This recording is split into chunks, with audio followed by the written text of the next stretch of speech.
सलाम अलैका या रसूल सलाम अलैका या हबीब सलाम अलैका सलावतुल्लाह अलैका।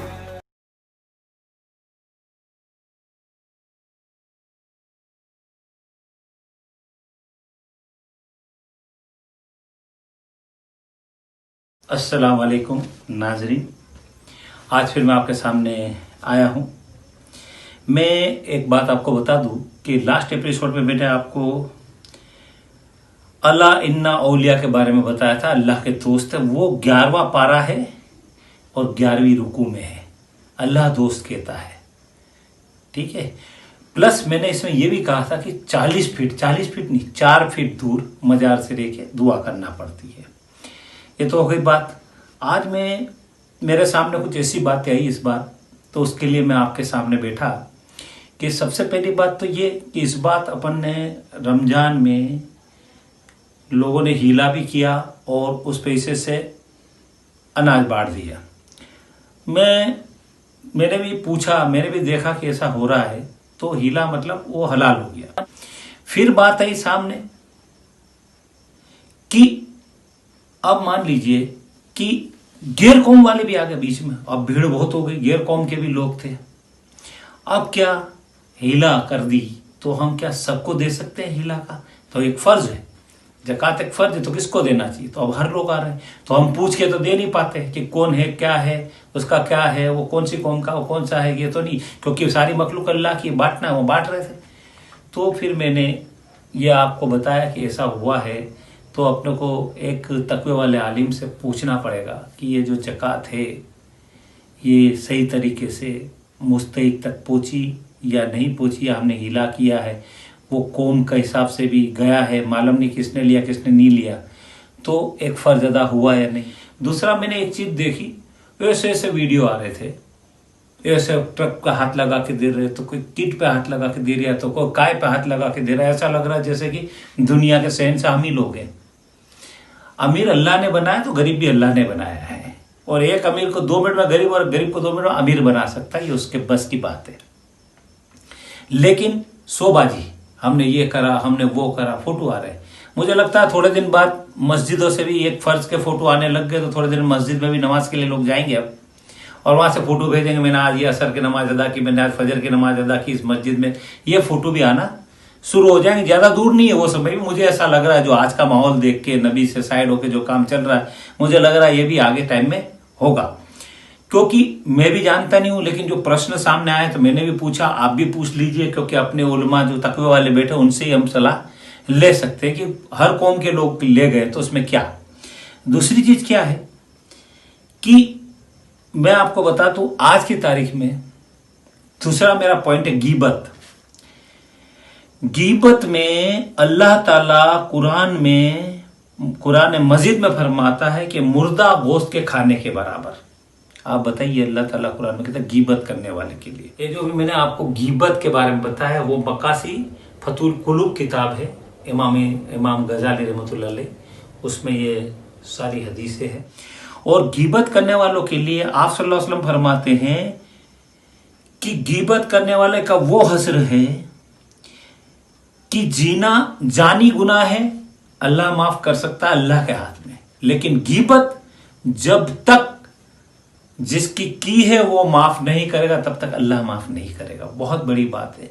तो गीबत के बारे में हमारी कौम में गीबत ऐसी हो रही है कि फलाने साहब ने कहा, आपका दोस्त है, आपने आके दूसरे की उसने बुराई करी। अब वो भले उन दोनों की दुश्मनी है, लेकिन वो दोनों की दोस्ती है, तो दुश्मनी वाले के बारे में जो बोला फलाने ने सुन लिया और 6 जगह फोन कर दिया, भाई वो तो ऐसा, ये तो ऐसा, वो तो ऐसा।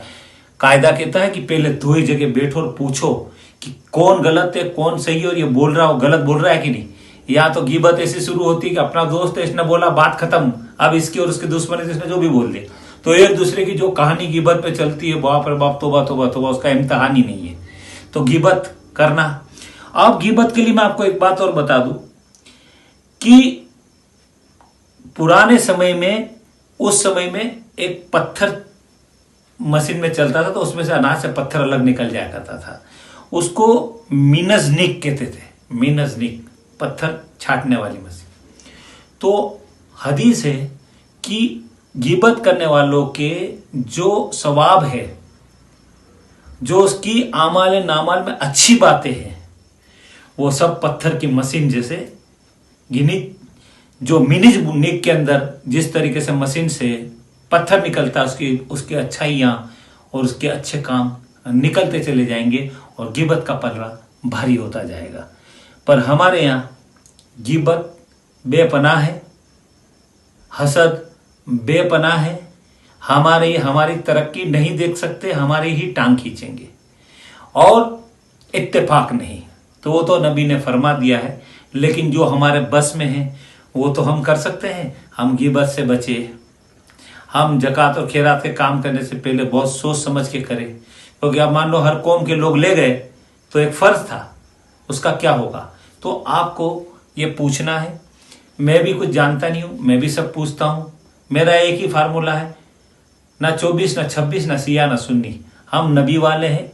मोमिन मुसलमान बनना है और नबी को फॉलो करना है, जो नबी ने कहा उस पर चलना है और बुजुर्गान दिनों की पगडंडी को पकड़ना है, तब हम जाके अल्लाह के रास्ते को पकड़ सकते हैं। वरना आज का जो माहौल है उससे तो हमें बहुत हालत खराब है। और उससे कैसे बचना, तो सबसे पहले आप अपने आप को देखें। मैं अपने आप को देखता हूँ, मैं लोगों से दूर भी रहता हूँ, अपने आप को मसरूफ रखता हूँ ताकि मैं किसी के बारे में किसी को ना बोल सकूं। और सीधी सी बात है, आपको नॉलेज है किसी चीज का और अगर आपने उसके बारे में बोला तो वो आपका हक है, बोलना पड़ेगा, क्योंकि आप मोमिन नहीं बोलेंगे, नीचा मुंह कर लेंगे। तो मैंने पहले मिसाल दे दिया है तिरमिज़ी शरीफ के अंदर कि कब्र के अंदर आग के कोड़े बरसाए जाएंगे। तो इसलिए नॉलेज है तो बांटो, लेकिन किसी की गिबत मत करो। और अगर जानते हो, समझते हो, उसके बारे में पूरा सुन लेते हो, आंखों से देख लेते हो, फिर अगर आप बोलते हैं तो ठीक है, लेकिन फिर भी क्यों करना, ये मेरा है आज की जनरेशन से सवाल। क्योंकि हम लोगों की जिंदगी निकल गई, नई जनरेशन आए, हलाल कमाएगी, इंशाअल्लाह उस्मान गनी का आएगा तो हलाल की बातें मेरी जो है वो सब समझ में आएगी। और अगर हलाल किसी को हराम उतर गया तो वो कारून से आएगा, उसको कोई बात समझ में नहीं आएगा, वो उसमें भी मीन मेखरे निकालेगा कि हम और मेरा कोई मैं आलिम हाफिज कारी मुफ्ती गादी नसीन नहीं हूँ। मैं भी इन लोग, ये हमारे सिर के ताज है तकवे वाले आलिम हाफिज कारी मुफ्ती गादी नसीन, हम उनकी पाँव की धूला नहीं। मैं भी उनसे पूछता हूँ और ये मुसीबत आई तो अब मैंने भी उनसे पूछा, आप भी पूछ लीजिएगा, तो अपना एक फ़र्ज मुकम्मल हो जाए सब लोगों का, ताकि अल्लाह की हम पे रहमत हो, अल्लाह हमारी दुआओं को कबूल करे, हमारी ज़कात को कबूल कर ले और अल्लाह की रहमत की बारिश गिरे तमाम हमारी कौम पे, ताकि हम हर मुसीबत से आज़ाद हो सके। इसलिए मैंने ये बात कही है कि एक फ़र्ज़ का आप पूछ लीजिएगा। और वैसे तो बहुत बड़े बड़े दिन में काम करने वाले पूछा भी होगा, लेकिन कभी नहीं पूछा हो तो मैं आपको बता रहा हूँ कि आप पूछ लीजिएगा कि अगर हर कौम का ले गया है। दूसरी चीज़, ये ईगो में न बटा हो अनाज, अपने अपने वाले को अपने अपनी स्टाइल में अपना नाम कमाने के लिए, ये अल्लाह करम फरमाए। दूसरा कि हर कौम में गया है तो क्या एक फ़र्ज, एक ज़कात हर कौम में जा सकती है। तीसरा, अभी जो सैनिटाइज की बात मस्जिदों में चल रही है, तो अल्कोहल से सैनिटाइज नहीं करना है, हमें क्लोरीन वाटर लेना चाहिए। क्लोरीन वाटर जो हमें स्विमिंग पूल में डालते हैं प्लस ब्लीचिंग घर में यूज़ करते हैं, वही क्लोरीन वार्निंग के साथ मिलता है कुछ मात्रा में, और उससे छिड़काव होकर सफाई होती है, उससे कीटाणु मरते हैं। और इंशाल्लाह अगले एपिसोड में फिर मैं आपसे मिलूंगा इंशाल्लाह, और उस समय मैं लाऊंगा मुखबिरी और दिन की आड़ में बिजनेस इंशाल्लाह, उसमें आपको बताऊंगा। आज मैं आपसे इजाजत देता हूं। अल्लाह हाफिज।